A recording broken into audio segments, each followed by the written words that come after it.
जगण्याचा पाया, चालण्याचे बळ, विचाराची कळ, तुकाराम तुकाराम.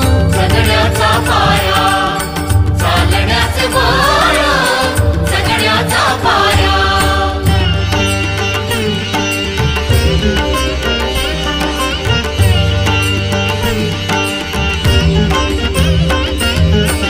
शब्दांचे इमान, अक्षरांचे रान, शब्दांचे इमान, अक्षरांचे रान, अभंगाचे पान.